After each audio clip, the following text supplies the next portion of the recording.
네, 지난 시간에 농지 취득 자격 증명의 개념, 그리고 발급 절차 등 일반적인 경우에 대해서 알아봤는데요. 오늘은 좀 더 특별한 경우에 대해서 알아보려고 하는데요.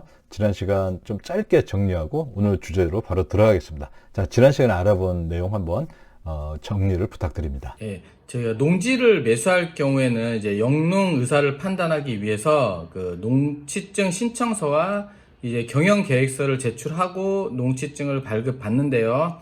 요즘은 정부 24 홈페이지에서 인터넷으로도 이제 발급이 가능하고요.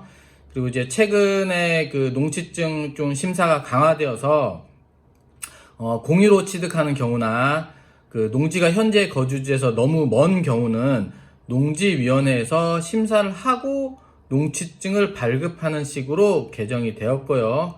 그리고 이제 전에는 농취증 신청서만 내면 됐는데 이제는 신청서 내용을 입증하는 서류도 첨부해야 한다고 이제 말씀드렸습니다.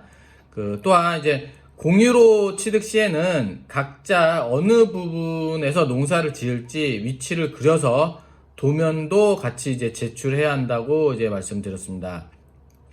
물론 이제 규정이 강화되긴 했지만 모두 농사를 짓지 않으면서 농지를 취득하는 것을 제한하기 위해 개정된 부분이니까요. 실제로 농사를 지을 생각이시면 또 뭐 아무런 문제가 되지 않는다고 제가 말씀드렸습니다.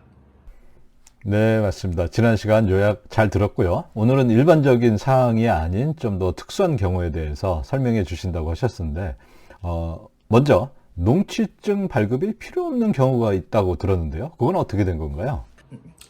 네, 그렇습니다. 중요한 두 가지 정도만 말씀드리겠습니다. 첫 번째로 용도 지역이 주거, 상업, 공업 지역에 있는 농지와 도시 계획 시설로 지정된 농지는 농취증을 받지 않아도 됩니다. 그러니까 도시 지역에 있거나 도시 계획 시설로 애정되어 있다면 사실상 이미 농지로서 기능이 없어진 경우로 보는 게 상식적이잖아요.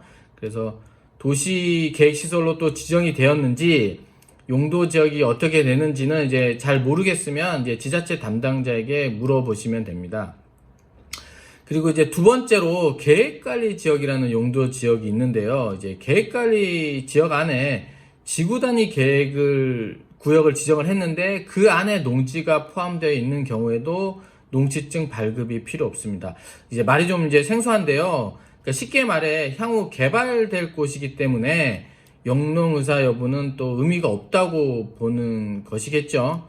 그리고 이제 참고로 근데 농취증이 필요 없는 경우라고 해도 일단 농취증을 신청해서 반려증을 이제 받아 두어야 합니다. 이제 왜냐하면 이제 경매의 경우는 법원에 반려증을 제출해야 매각 허가 결정이 나고요. 나중에 등기소에서 소유권 이전 등기를 할 때도 그 반려 처리 기록이 없으면 이제 거절당하는 경우도 있습니다.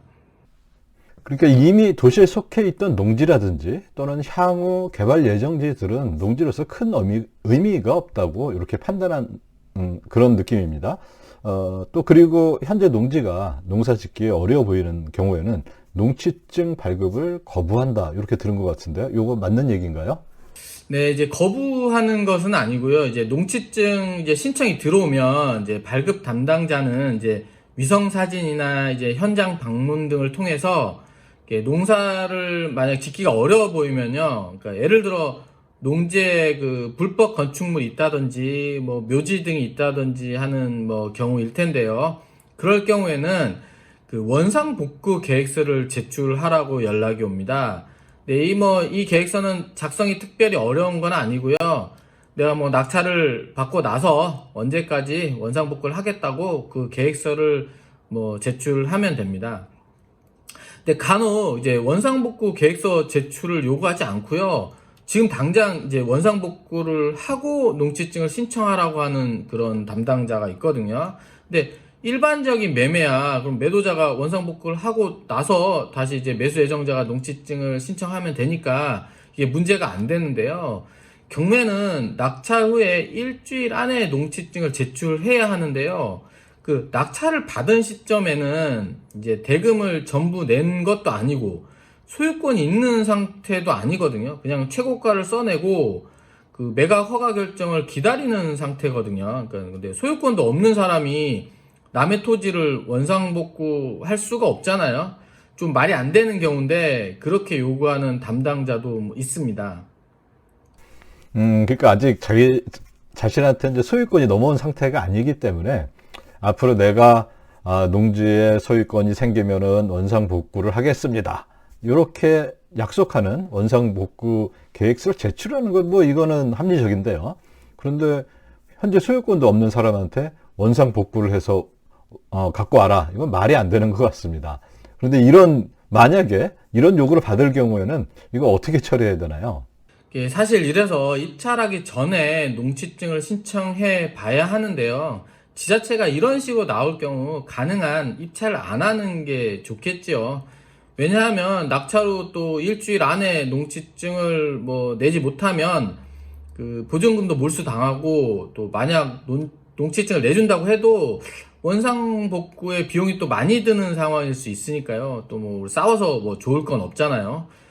그런데 이제 그래도 꼭 이 농지를 내가 낙찰 받아야겠다 생각하시면 과거 이런 경우에 판례가 있거든요. 그 제일 이제 유명한 판례가 그 부산고법 2006 누 1791 판결인데요. 인터넷에 검색하면 이제 찾을 수 있으니까요. 이 판례를 이제 프린트해서 담당자에게 보여주고 농지증 발급을 요구하면 됩니다. 이제 해당 판결의 요지는 그 소유권을 넘겨받지 못한 상태에서 원상복구를 할 아무런 권한이 없는 사람한테 당장 원상복구를 요구한다는 것은 이제 불가능하다, 이런 내용이거든요. 그러니까 이 정도 이야기하면 웬만하면 발급을 해줄 것 같습니다. 네, 아주 그 고법 판례까지 아주 자세한 얘기 들었습니다. 자, 그리고 또 현재 농사를 지을 수 없는 상황인데도 원상복구 계획서를 제출할 필요 없이 또 농지증을 발급해주는 경우도 있다. 이렇게 굉장히 다양한 경우가 있는 것 같은데요. 이거는 또 어떤 건가요? 네, 그 지목이 농지지만 이제 농작물 운반에 이용되는 이제 농로로 이용되고 있다면, 이제 사실 농로니까 이제 그 농사를 짓지는 못하잖아요. 그래도 이제 농로를 만약에 원상복구 하라고 하면 오히려 주변에 그 농사 짓는데 피해가 더 크잖아요. 그래서 그 농로로 이용하고 있으면 원상복구 하라고 하지 않고요. 그냥 농지증을 발급을 해줍니다. 그리고 이제 참고로 영농 여건 분리농지라는 것이 있는데요.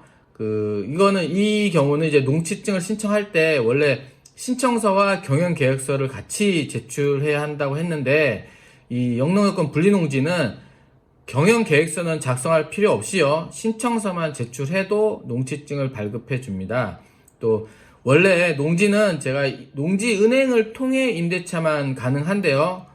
영농 여건 그 분리농지는 개인 간 임대차도 가능합니다. 네, 그것도 중요한 내용인 것 같습니다. 그러니까 농지은행을 통해 임대차만 가능하다고 얘기를 들었는데 이런 또 차이가 있네요. 자, 그리고 앞서 이야기한 도시 지역 내 농지라서 농지증이 필요 없는 경우 이거 외에도 농지증 반려증을 발급해주고 이 반려증을 가지고 매각 허가 결정을 받을 수 있는 아주 특수한 경우가 있다고 하던데 이건 또 어떤 건가요? 네, 이게 1973년 1월 1일, 그러니까 이때 농지 전용 제도가 시행되었거든요. 그래서 그 이전부터 건물이 있었다거나 도로였다거나 농지 목적 외로 이제 농지가 사용되고 있다면 반려증만 가지고도 이제 매각 허가를 해줍니다. 근데 보통 이걸 증명하기 위해서 그러면 이제 73년 이전 위성사진이 있어야 되잖아요. 그래서 이제 보통 어디서 보냐면 국토지리정보원에서 운영하는 국토정보 플랫폼이라는 홈페이지에 가면 위성사진을 확인할 수가 있거든요. 그러니까 이걸 이용해서 이제 좀 확인을 하면 됩니다. 또 다른 경우는 농지 위에 건축물 대장이 존재하는, 그러니까 합법적인 건물이 있는 경우입니다. 아까 그냥 일반적인 합법적이지 않은 건물은 당연히 이제 원상복구를 하라고 할 텐데요. 근데 이제 이걸 이해하려면 지목이 변경되는 이제 절차를 알아야 되는데요. 이게 원래 우리가 건축 허가를 신청을 하면요, 농지 상태에서 건축 허가를 내주고요, 건물이 다 지어져서 사용허가 나면 그때 농지에서 대지로 지목을 이제 전환하는데요. 지목이 농지로 표기돼 있어도 이제 건축물 대장이 있다는 것은 아직 지목 전환이 되지 않았을 뿐이지 건축 허가를 내줬다는 이야기거든요. 그래서 이런 경우는 이제 사실상 대지로 이제 판단해서 농취증 발급 대상이 아닙니다. 우리가 이제 그동안 일반적인 경우에 농취증을 발급받는 거, 그리고 오늘은 좀 더 특수한 경우, 뭐, 물론 여러 법이 있으면은 예외가 항상 있듯이 이런 특수한 경우까지 한번 오늘 알아봤습니다. 농지를 취득하는 경우에 꼭, 이 농취증은 농지를 취득하는 경우에 꼭 필요한 서류니까요. 잘 알아두셨다가, 정말 이게 농취증 발급이 필요할 때 잘 활용하면 될 것 같습니다. 네, 오늘 여기까지 농취증 이 발급에 대한 아주 특수한 경우에 대해서 알아봤습니다. 대단히 감사합니다.